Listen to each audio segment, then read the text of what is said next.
할렐루야. 한 주도 주님의 은혜와 평강이 여러분의 삶 속에 넘치시기를 축원합니다. 잠깐 동안 찬양하는 걸 들으면서 제가 그런 생각했어요. 역시 찬양하는 게 좋다. 왜냐하면 찬양은 잘하면 똑같은 곡을 계속 앵콜 하잖아요. 똑같은 곡을 들을수록 좋아하잖아요. 내가 아는 곡 나온다고. 근데 설교는요, 두 번 똑같은 거 하면 설교한다고 그러잖아요. 똑같은 잔소리 하면 또 설교하네 그러잖아요. 그 별로 안 좋아하는 얘기를 계속 하는 내 심정은 어떨까? 참 오늘 찬양하는 사람이 오늘 그렇게 오늘따라 부러워지네요. 오늘 저녁 집회에 우리 최상영 목사님 제가 모셨습니다. 우리 최상영 목사님은 저보다 연세는 젊으신데 인품도 좋으시고 제가 존경하는 목사님이십니다. 저분도 지금 인천 성산교회에서 굉장히 오래 목회를 하고 계세요.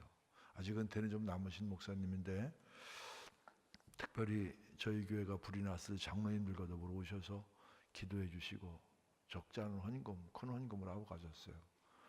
저분이 목회하시는 게 너무 존경스러워서 이번에 저희 지방 집회지만 제가 원해서 모셨으니까 아까 보니까 저녁 때 만납시다 하는데 안 나올 사람은 아주 입 꽉 다물고 인사를 안 하더라고. 평소에 저녁 예배 못 나오시는 분들도 이번만 나와보세요. 올더스게이트 거리에 마음 내키지 않은 마음으로 갔던 자매 슬리도 은혜 받았어요. 다시 한번 옆 사람하고 큰 소리로 인사합시다. 저녁에 꼭 만납시다.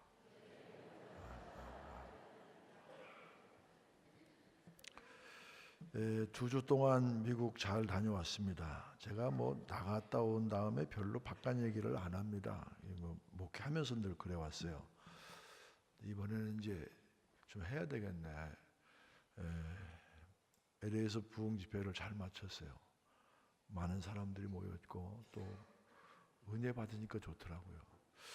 내가 그랬나 생각해 보니까 제가 잘해서 그런 게 아니라 여러분들이 기도를 많이 해서 그런 줄로 제가 그렇게 믿습니다. 우리 권혁원 목사가 목회하는 교회 가서 설교를 했어요. 난 제 설교가 미국 사람한테도 그렇게 통할 줄 몰랐어요. 설교한 다음에 권 목사 전화로다가 메시지가 너무 오늘 설교 은혜스러웠다고 계속 메시지가 날라오고 초대하는 사람이 많았는데 시간이 없어 못 갔어요 제가. 그래서 내 설교가 잘 먹히는가 보다 그랬더니 아들이 하는 소리가 아빠 설교가 잘한 게 아니라 내가 통역을 잘한 거예요 그러더라고. 생각해보니까 그런 것도 맞는 것 같아. 두 주 동안 저를 위해 기도해 주신 모든 분들께 감사를 드립니다. 성도 여러분, 혹시 아나키라고 들어보셨습니까? 아나키는 약 안 쓰고 아이 키우기라는 5만 명 넘는 회원을 보유한 인터넷 카페 이름입니다. 아나키 회원들은 어린이들에게 지나치게 약물을 많이 사용하고 있다고 주장하면서 시간이 흐르면 자연적으로 면역 반응이 일어나 치유되거나 간단한 민간요법으로도 나을 수 있는 것을 과잉 진료한다 그렇게 말합니다. 그러면서 자신의 아이들에게 약을 처방하지 않거나 면역 주사조차 거부하기도 합니다. 얼핏 들으면 아이들이 자연적으로 면역력을 기를 수 있도록 키우는 방법처럼 들리기도 하지만 전문가들은 매우 위험한 방법이라고 말합니다. 무분별하게 백신을 믿지 못하는 일은 오히려 아이들의 병을 부추기고 건강을 해치게 한다는 것입니다. 실제로 아나키 카페를 운영했던 운영자는 이런 치료법을 주장합니다.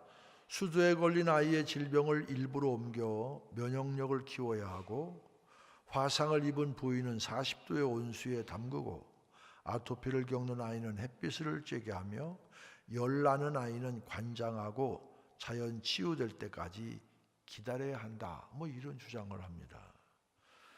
하지만 이런 운영자의 말을 믿고 그대로 따라했다가 부작용을 겪는 사례가 속출하기 시작했습니다. 한 엄마는 아이가 아파도 병원을 가지 않고 숯가루, 건강식, 이런 걸 딸에게 먹였습니다. 1년 후에 아이의 몸은 더욱 나빠졌고 뒤늦게 병원에서 진찰을 해보니까 아이는 기관지 확장증, 갑상선 기능 저하증은 물론 폐렴까지 앓고 있었습니다. 아이 엄마의 잘못된 판단으로 아이의 건강에 심각한 위험을 초래한 것입니다. 제가 왜 설교 초기에 이런 심각한 얘기를 여러분께 합니까? 이것은 거기에만 그런 위험이 있는 게 아니라 신앙에도 이런 위험이 늘 도사리고 있다는 것입니다. 잘못된 이야기에 흔들리다가 신앙 자체가 무너질 수도 있습니다. 무엇이 신앙에 있어 바른 이야기이고 무엇이 그릇된 이야기인지를 헷갈리다가 가지 말아야 할 곳 가고 듣지 말아야 될 이야기 듣는 경우가 생깁니다. 왜 사이비 이단들이 그토록 활개치고 있습니까? 내가 이게 분명한 신앙인 줄 알았는데 그런데 막상 저들의 이 이야기에 솔깃해서 넘어가는 일 수도 없이 벌어지기 때문에 이 땅에 이단들이 활개치고 있습니다. 수십 년간 신앙생활하면 뭐합니까? 이단들의 속삭임에 무방비 상태가 되어 있다가 쉽게 넘어가고 포획되어 버리지 않습니까? 정신 바짝 차려야 합니다. 그렇다면 어떻게 해야 할까요? 어떻게 해야 우리의 신앙을 견고하게 지켜낼 수 있을까요? 바른 신앙이 되기 위해서는 바른 신앙의 기준을 통해 점검해야 합니다. 오늘 본문 말씀입니다. 너희는 이 세대를 본받지 말고 오직 마음을 새롭게 함으로 변화를 받아 하나님의 선하시고 기뻐하시고 온전하신 뜻이 무엇인지 분별하도록 하라. 이 세상의 기준이 아니라 바른 신앙의 기준을 통해서 하나님의 선하시고 기뻐하시고 온전하신 뜻이 무엇인지 분별해야 한다는 것입니다. 분별해내야 그렇게 살 수 있지 않습니까? 오늘은 우리 교회가 웨슬리 회심 기념주일로 지키는 날입니다. 잔 웨슬리 목사님을 통해서 감리교가 시작되었기에 웨슬리 목사님의 회심은 진정한 감리교의 탄생을 알리는 그런 날이라고 할 수 있습니다. 그런 의미에서 오늘의 감리교 신앙의 4대 기준에 대해서 한번 이야기를 나눠보려고 합니다. 감리교 신앙의 4대 기준이라고 하는 것은 사실 웨슬리 목사님의 신학을 4가지 범주로 정리한 것입니다. 그런데 이것은 단순히 감리교나 웨슬리 목사님에게만 해당되는 것은 아닙니다. 이 4대 기준이 뭡니까? 성경, 전통, 경험, 이성입니다. 오늘 말씀을 통해서 내 신앙의 기준은 무엇이었는가, 그리고 내 신앙이 과연 이 4대 기준에 합당한 신앙인지 부합한 신앙인지를 돌아보며 내 신앙의 위치를 깨닫고 내 신앙에 나가야 할 방향을 새롭게 발견하는 귀한 시간 되기를 주님의 이름으로 축원합니다. 신앙의 첫 번째 기준은 뭐냐? 그것은 바로 성경입니다. 디모데후서 3장 16절은 알려줍니다. 모든 성경은 하나님의 감동으로 된 것으로 교훈과 책망과 바르게 함과 의로 교육하기에 유익하니. 모든 성경은 하나님의 감동으로 쓰여진 거예요. 하나님의 감동. 인간의 의지로 쓴 것이 아니라 하나님의 감동으로 쓰여졌기 때문에 교훈과 책망과 바르게 함과 의로 교육하기에 유익하다 그 말입니다. 성경은 하나님의 역사와 감동으로 기록되어 있기 때문에 그래서 우리 신앙의 가장 중요한 기준이 된다 그 말씀입니다. 구약성서 39권, 신약성서 27권으로 되어 있는 우리 성경, 구원의 필수 불가결한 원천이고 믿음과 실천의 가장 기본이 되는 근본적인 안내서입니다. 그래서 시편 기자는 119편 105절에서 이렇게 말씀합니다. 주의 말씀은 내 발의 등이요 내 길의 빛이니이다. 내 발의 등이라는 것이 무슨 뜻이겠습니까? 바로 하나님의 말씀, 주의 말씀이 우리가 마땅히 가야 할 길, 우리가 마땅히 살아야 될 삶의 가치, 이런 것을 비추는 등불과도 같다 이 말입니다. 어디로 가야 할지 알려주는, 내가 가는 길이 바른 길인지 잘못된 길인지, 내가 살고 있는 인생이 제대로 살고 있는지 잘못 살고 있는지 그것을 밝혀주는, 그것을 분별하게 해주는 바로 등불이라는 것입니다. 뭐가? 하나님의 말씀이. 디오게네스라고 하는 고대 그리스 철학자가 있습니다. 이 디오게네스와 관련된 유명한 일화가 있죠. 하루는 디오게네스가 대낮에, 환한 대낮에 등불을 켜들고 거리를 돌아다녔습니다. 당연히 사람들이 의아하게 생각했습니다. 왜 벌건 대낮에, 이런 환한 대낮에 등불을 들고 다니느냐? 그래 물었습니다. 아니 못하고 계십니까? 이렇게 밝은 대낮에 왜 등불을 켜서 들고 다니고 있습니까? 그렇게 물었더니 디오게네스가 그렇게 묻는 사람 앞에 등불을 확 들이대면서 이렇게 얘기합니다. 나는 지금 사람을 찾고 있습니다. 눈앞에 사람이 있지만 진짜 사람다운 사람을 찾을 수 없다. 그런 의미에서 철학자 디오게네스는 대낮에 등불을 들고 다녔다는 얘기입니다. 철학자는 참된 사람을 찾기 위해 등불을 들고 다니지만 신앙인은 참된 신앙의 길을 발견하기 위해서 말씀을 펼 수 있어야 됩니다. 히브리 4장 12절 말씀입니다. 하나님의 말씀은 살아있고 활력이 있어 좌우의 날선 어떤 검보다도 예리하여魂과 영과 및 관절과 골수를 찔러 쪼개기까지 하며 또 마음의 생각과 뜻을 판단하나니. 그렇습니다. 하나님 말씀은 지금도 살아있어서 어떤 검보다도 예리합니다. 잠자는 우리의 영혼을 찔러 깨우는 줄로 믿습니다. 정말 하나님 말씀과 정말 깊이 있게 만나면 깨지지 않을 영혼이 없어요. 말씀 앞에 모든 것이 다 드러납니다.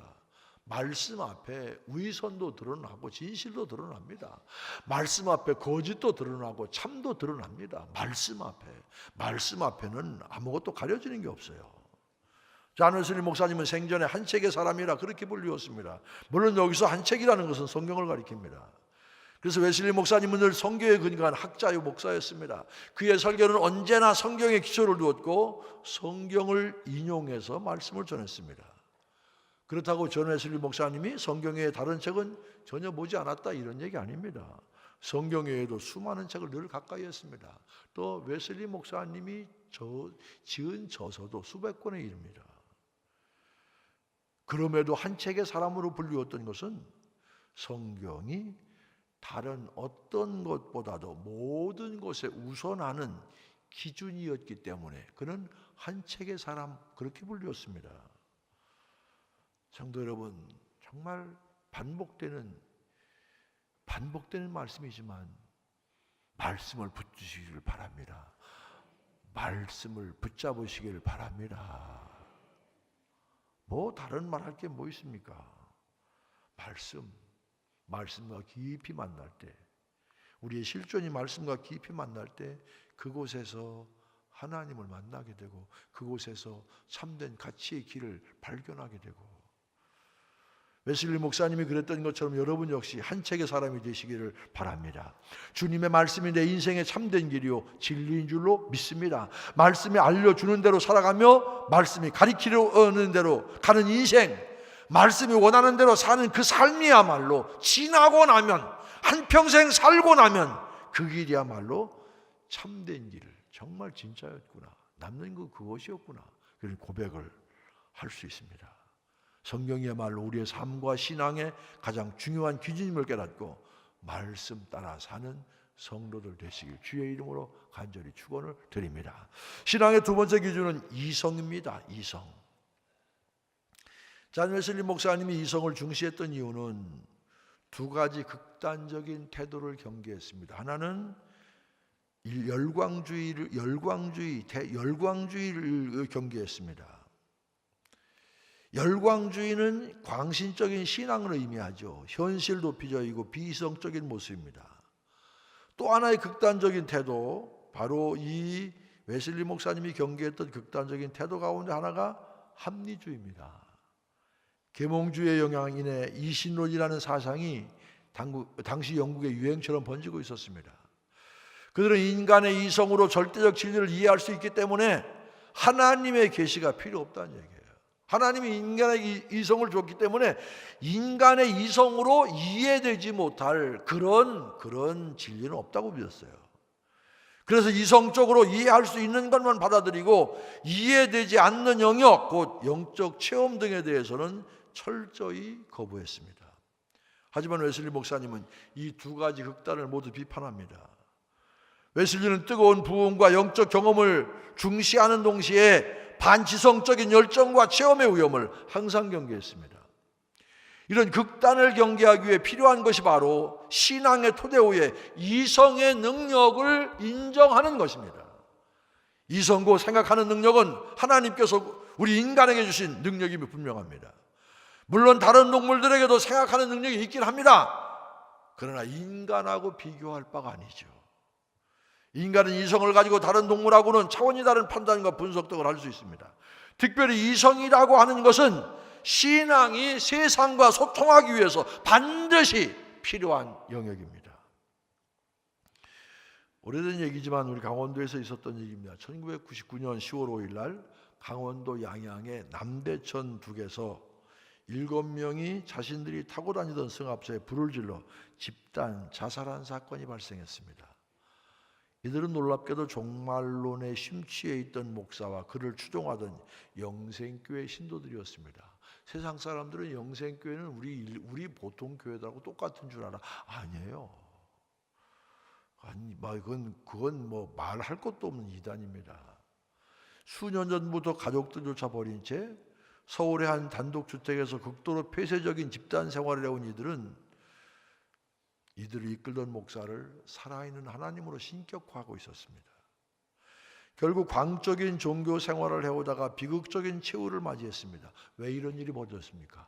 이 사람들이 신앙이 없어 그랬겠습니까? 아니요, 신앙이 있었어요. 신앙이 없어서 그런 것이 아니라 잘못된 열광주의에 빠져서 신앙에 대한 이성적인 분별을 잃어버렸기 때문입니다. 여러분, 보통 경우에 사람을 신격화한다는 것이 말이 됩니까? 제정신 갖고 어떻게 하나님과 동일시합니까? 목사를 말이 됩니까? 이성을 가진 사람으로 그거 용납하지 않습니다. 그런데 자신의 신앙에 대한 이성적 판단을 하지 못하다 보니까 내 신앙이 잘못되고 있구나, 이걸 분별하지 못해요. 그렇기 때문에 우리 신앙의 기준은 성경입니다. 하지만 성경을 인용한다고 다 신앙은 아닙니다. 율법학자들이 말씀을 몰랐습니까? 성경을 이용한다 하더라도 자신에게 유리한 대로, 자신의 뜻대로, 자신의 입맛대로 교묘하게 성경을 이용하는 것, 이건 바로 악용입니다. 대표적으로 이단 신천지가 그렇습니다. 신천지의 문제는 성경을 모르는 데 있는 것이 아니라 성경을 자신의 입맛에 따라 자신에게 유리하게 멋대로 해석한다는 데 있는 것입니다. 그렇기 때문에 우리 성도는 그런 위험에서 벗어나기 위해서 우리의 이성을 가지고 잘 분별해야 됩니다. 정말 성경이 말하고 있는 참된 진리에 부합하는 내용인지 이성을 통해서 판단할 수가 있어야 합니다. 에베소 4장 13절 말씀입니다. 우리가 다 하나님의 아들을 믿는 것과 아는 일에 하나가 되어 온전한 사람을 이루어 그리스도의 장성한 분량이 충만한 데까지 이르리니. 그렇습니다. 우리의 믿음도 중요하지만 아는 일, 곧 이성도 중요합니다. 그래서 믿는 것과 아는 일에 하나가 되어서 그리스도의 장성한 분량에까지 이르는 성도들 되시길 주의 이름으로 축원합니다. 세 번째 신앙의 기준은 바로 전통입니다. 전통. 여러분, 전통이 뭡니까? 역사적으로 내려오는 생각이나 사상, 관습, 이런 걸 전통이라 하지 않습니까? 그런데 오늘 우리가 있는 것은 이런 전통이 있기 때문입니다. 여러분, 전통이라는 게 굉장히 중요합니다. 신앙도 마찬가지입니다. 오늘 우리의 신앙 역시 우리가 드리는 예배, 우리가 고백하는 신앙 고백, 이거 어느 날 갑자기 툭 튀어나온 것이 아니라 과거의 신앙의 전통 속에서 이루어진 것입니다. 그렇기 때문에 전통을 중요시한다는 것은 우리의 신앙이 어디서부터 비롯되었는지를 정확히 아는 것입니다. 잔웨슬리 목사가 전통을 강조한 것은 무엇보다 철저한 가정의 신앙교육 때문이었습니다. 이 잔웨슬리 목사님은 증조부 바돌로메 웨슬리를 이어서 4대가 성직자였습니다. 그만큼 철저한 신앙의 가문에서 자랐다고 할 수 있습니다. 하지만 웨슬리에게 가장 큰 영향을 주었던 사람은 누구보다도 웨슬리의 어머니 수산나였습니다. 수산나는 모두 몇 명의 자녀를 낳았느냐? 19명을 낳았습니다. 좀 놀라세요. 19명. 근데 그 가운데 9명은 죽고 10명이 살았어요. 여러분, 지금도 교육학자들이 수산나의 가정교육에 대해서 많이 연구합니다. 이 수산나의 교육은 엄하기로 잘 알려져 있습니다. 많은 자녀를 키우다 보니까 이 어머니로서 수산나만의 원리와 원칙을 분명히 세웠습니다. 그래서 5살이 넘으면 아이에게 사도신경을 외우게 하고 주기도문을 외우게 하고 십계명을 암송하게 합니다. 몇 살 때부터요? 5살 때부터. 그리고 이 책을 읽기 시작하면, 이 글을 읽기 시작하면 독서 훈련을 시킵니다. 오전에는 구약, 오후에는 신약, 반드시 하루에 성경을 한 장씩 읽게 했습니다. 또 많은 자녀들을 위해 10자녀가 있는데 매일 잠자리에 찾아가서 안수기도를 해줬습니다. 하나하나에게 안수기도 해줍니다. 특이한 것은 부모가, 엄마가 자녀를 위해서만 기도하는 것으로 끝나는 것이 아니라 이 아이도 부모를 위해 함께 기도합니다. 매주에 한 번씩 자녀들과 상담하는 시간을 가졌는데 웨슬리는 매주 목요일 어머니와 대화했고, 그렇게 수산나는 죽을 때까지 웨슬리의 신앙적 상담자 역할을 해주었습니다. 특별히 수산나가 웨슬리를 주목하게 된 것은 1709년에 있었던 목사관 화재 때였습니다. 그때 이 웨슬리의 아버지가 목사였는데 그 목사관이 불이 났어요. 불이 나서 이제 이 창틀에 매달려 있는 걸 억지로 밑에서 어른들이 가서 애를 구해내는 순간에 집이 화재로 왕창 무너졌습니다. 한순간에 이 아이가 살아난 거예요. 이것이 수산나에게는 굉장히 마음속에 남는 일이 되었습니다. 그래서 이 화재가 당시 어린 웨슬리에게 하나님께서 주신 섭리의 표적이라 그렇게 여겼습니다.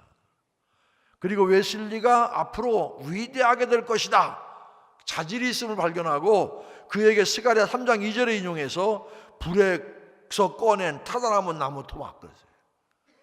옛날 번역 보면 불에서 꺼낸 타다남은 부죽갱이 그랬어요. 타다남은 나무 토막이라는 거예요. 그런 별명을 지어줬어요. 불에서 꺼낸 타다남은 나무 토막이었지만 어머니의 별명처럼 웨슬리는 이후에 영국에 있는 영혼들에게 영적인 불을 지르는 불쏘시개 역할을 감당하게 됩니다. 불에서 타다남은 나무 토막이었지만 바로 영국 영혼들을 새롭게 일깨우는 영적인 불쏘시개가 됩니다. 우리 교회가 화재 났을 때 어느 목사님이 제게 이런 글을 보내왔어요. 춘천중앙교회는 웨슬리 목사님의 별명처럼 타다남은 나무 토막, 앞으로 춘천중앙교회를 통해서 하나님이 큰 일을 감당하실 줄로 믿습니다. 그렇게 믿으시고 힘내시고 용기를 내시고 잘 복구하시기 바랍니다. 그런 글을 보내왔어요. 저는 그분의 믿음이 나의 믿음이 되고 우리 성도들의 믿음이 되시기를 축원합니다. 이렇게 철저히 부모로부터 신앙교육을 받았던 웨슬리는 자연스럽게 전통이라는 요소의 중요성을 절감하게 됩니다. 지금 자신이 가진 신앙이 어느 날 갑작스럽게 된 것이 아니라 가문과 가정을 통해 면면이 흘러서 자신에게까지 도달한 것임을 깊이 깨닫게 됩니다. 이런 자각이 있었던 웨슬리였기 때문에 웨슬리는 교회 역사에 대해서도 관심 많아요. 교회 역사도 많이 연구합니다.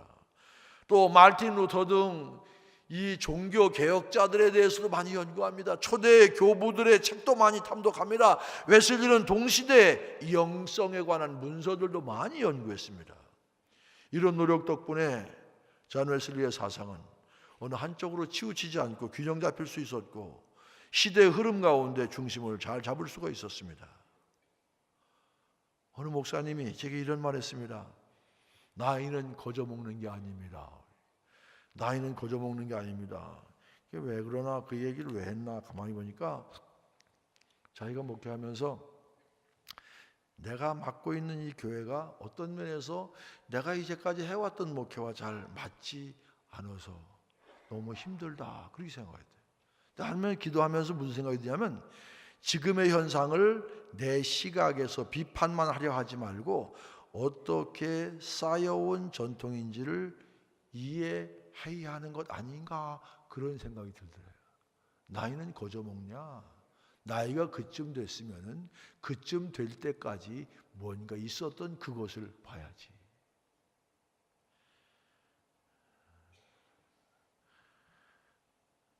저는 요즘 무슨 생각하는 줄 아세요? 크든 작든 관계없어요. 저는 목회 잘 마치고 은퇴한 목사님들이 너무너무 존경스러운 거예요. 너무너무 부러운 거예요. 어떻게 저렇게 목회를 잘 마쳤을까? 나이는 거저 먹는 게 아니에요. 가끔 이런 거 있어요. 우리 교회 전통이, 우리 교회 역사가 120년이에요. 다른 교회에서 딱 와서 이 교회는 왜 이래? 그런 시각으로 함부로 얘기하지 마세요. 이런 전통이 왜 쌓여 있을까? 그걸 볼 수 있는 그런 마음의 여유가 있어야 돼요. 이쯤에서 여러분에게 한번 제가 도전적인 질문을 던져보고 싶어요. 그러면 여러분 집안의 신앙 전통은 무엇입니까? 여러분 자녀들에게 여러분은 우리 가정의 신앙 전통은 이거야 하면서 물려주고 얘기해 주는 것이 무엇입니까? 그것을 얘기할 수 없다면 우리 가정에 신앙의 전통이 있다, 이렇게 얘기하기 힘든 거예요. 가끔 만나요. 나는 어릴 때 우리 어머님이 정말 정성을 다해 주일날 예배드리던 그 모습 난 잊을 수가 없습니다. 그건 뭡니까? 주일 성수예요. 신앙 전통이에요. 제가 목사로서 참 안타깝고 가슴 아픈 일이 뭔 줄 아십니까? 장례에 갔는데 본인은 신앙생활 잘했는데 자녀들은 아무도 안 믿어. 그런 장례할 때가 가슴이 찢어지는 것 같아요. 무슨 얘기입니까? 자기가 믿는 신앙을 자녀들에게 전통으로 물려주지 못했다는 얘기예요. 잘 들으세요. 내가 그렇게 살지 못했다는 얘기입니다. 여러분, 말로 전하지 않아도 정말 내 부모가 신앙의 진실한 신앙의 삶을 살았다면 자녀들은 깨닫습니다. 아버지가 보여주신 게 이거 아닙니까? 아버지는 이렇게 살지 않으셨습니까? 말이 아니라 정말 우리의 가정마다 우리 자녀들에게 이런 바른 신앙 전통을 세워갈 때 우리 자녀의 자녀 이 신앙의 전통이 분명하게 흘러갈 때, 그럴 때 바로 그런 가정이 신앙의 명문 가정이 되는 것 아닙니까? 그러니까 뭐라고 얘기합니까? 예수 제대로 4대 믿고 하나님의 복과 은혜를 받지 않은 가문이 없다, 그렇게 얘기하지 않습니까? 예수를 제대로 4대만 믿어도, 대를 이어 4대만 신앙의 전통이 확고하게 흘러내려가도, 그렇게만 살아도 하나님의 은혜와 하나님의 축복이 그 가문과 가정에 넘쳐난다, 그런 얘기 아닙니까? 무엇보다도 우리 가정에 바른 신앙의 전통을 바로 세울 수 있는 여러분 되시길 주의 이름으로 축원합니다. 가만히 생각해 보세요. 내 신앙의, 우리 가정의 신앙의 전통이 뭐니까? 내가 내 아들에게, 내 딸에게, 야, 평생에 다른 건 몰라도 이것만은 지켜, 이것만은 생명을 걸고 지켜, 이렇게 물려줄 수 있는 신앙의 전통, 유산이 없다면 여러분들은 신앙생활 잘 못하는 겁니다. 마지막으로 신앙의 기준은 체험입니다. 잔 웨슬리는 체험이라고 하는 요소를 신앙의 중요한 기준으로 보았습니다. 왜냐하면 체험은 신앙적 진리를 주관적으로 경험하는 일이기 때문입니다. 그래서 체험을 통해 기독교의 진리는 나의 것이 될 수 있습니다. 그렇습니다. 내가 경험하지 못했다면 기독교의 진리가 내게 무슨 소용이 있겠습니까? 내가 경험한 것, 내 마음속에 감동이 된 것, 이것이 나에게 진리가 되는 것 아닙니까? 성령의 역사를 통해, 기도의 응답을 통해 우리는 흔들리지 않은 강한 확신을 갖게 됩니다. 나만의 체험을 통해 누가 뭐라고 해도 흔들리지 않는 분명한 확신, 이걸 얻을 수가 있습니다. 그런데요, 체험이라는 것이 주관적인 경험인 만큼 잘못된 길로 갈 수 있는 위험도 있습니다. 사실 존 웨슬리가 활동하던 당시에 잘못된 종교적 열광이 초래한 비극적인 일들이 너무 많아서 웨슬리는 신앙을 종교적 체험에 의존하는 것을 상당히 경계했습니다. 그렇기 때문에 웨슬리가 이야기한 체험이라는 것은 성경에 이미 기록되어 있는 성경적 진리를 경험을 통해 확증하는 것을 말합니다. 따라서 성경을 통해서 그 체험이 증명되어야 합니다. 내가 아무리 신비한 체험을 했다 하더라도 성경을 통해서 그것이 증명, 열매로 나타나야 됩니다. 이 체험을 통해 성령의 열매, 사랑, 희락, 화평, 오래 참음, 자비, 양성, 충성, 온유, 절제, 이런 열매를 맺는다면 그 체험은 분명 신앙적으로 유익한 체험입니다. 하지만 아무리 놀라운 체험을 했다 하더라도 그 열매가 교만, 다툼, 미움, 상처, 아픔이라면 그 체험은 죄송하지만 아무것도 아닙니다. 바울 사도 역시 고린도전서 12장 7절에서 이렇게 말합니다. 각 사람에게 성령을 나타내심은 유익하게 하려 하심이라. 하나님께서 우리에게 성령의 역사를 허락하시는 이유는 유익을 위해서라고 했습니다. 이것은 나의 유익보다 더 중요한 것은 공동체를 위한 유익입니다. 그래서 나의 개인적인 신앙적 체험은 내가 속한 공동체에 유익할 때만 유익한 것입니다. 고린도서를 읽어보세요. 방언 좋은 거지만 그것이 공동체 질서에 위배됨을 하지 말라, 그런 얘기예요. 하지 말라는 얘기가 아닙니다. 공동체 속에서 그것이 유익하냐, 그런 얘기예요. 여러분, 내가 아무리 신령한 체험을 했다고 해서 남을 함부로 비판하면 안 됩니다. 잘못된 겁니다. 우리 교회는 없으니까 내가 편하게 얘기하지만요, 귀 있는 사람 들으세요. 편하게 얘기하지만 어떤 그런 게, 난 내가 신비한 체험을 했는데 이건 안 된대. 새벽기도 열심히 하는 분이에요. 새벽기도 열심히 하면서 신비한 체험을 많이 합니다. 내가 기도하면서 보니까 우리 교회 중직들이 새벽기도 안 나와. 그런 말 하려면 새벽기도 안 나오는 게 좋아, 차라리. 또 내일부터 새벽기도 통통 비겠네. 여러분, 내가 은혜 받은 것 가지고 남을 비판하면 안 돼요. 공동체를 비판하면 안 되는 거예요. 그거는 성경이 우리에게 주는, 각 사람에게 성령을 나타내시면 유익하게 하려 하심이라. 내가 신비한 체험을 받았다고 해서 남을 비난하면 안 된다, 그런 얘기입니다. 오늘 신앙에 있어서 4가지 기준에 대해서 살펴보았습니다. 하지만 중요한 것은 이 4가지 기준들이 각자 독립해 있는 것이 아니라 서로 연결되어 있다는 것입니다. 이 중에 어느 하나만을 신앙의 근거로 고집할 때 문제들이 야기될 수 있습니다. 만약 다른 요소들을 배제하고 성경 하나에만 의존하다 보면 때로 보면 독단적이에요. 사람들에게 인정받기 어려울 때도 있어요. 이성만을 근거로 하는 신앙생활은 하나님의 사랑과 역사에 대한 체험이 없는 냉랭하고 형식적인 신앙이에요. 저는 감리교 신앙을 넥타이 신앙 그렇게 얘기해요. 그건 어디 책에 있는 얘기는 아니에요. 제가 만들어낸 거예요.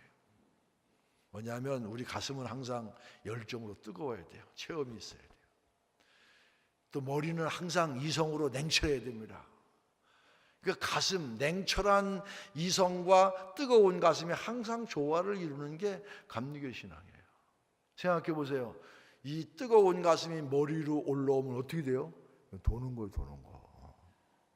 또 차가운 머리가, 냉철한 머리가 가슴까지 내려와 싸늘해지면 이건 죽는 거예요. 가슴이 싸늘해지면 죽는 거 아닙니까?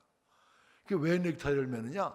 뜨거운 가슴이 위로 올라가지 말고 차가운 이성이 밑으로 내려오지 말라고 딱 매는 게, 요래서 넥타이를 매는 거예요.